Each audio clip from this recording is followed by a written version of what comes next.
So what's happening is this section here, right from here to there, is actually too long for the two parts to meet up, but I need this extended piece so that this will slide over this part of the exhaust.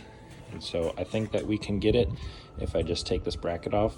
There's supposed to be a hanger here, so I'm not sure what these two bolts are supposed to be for. It might just be a different style hanger for a different year.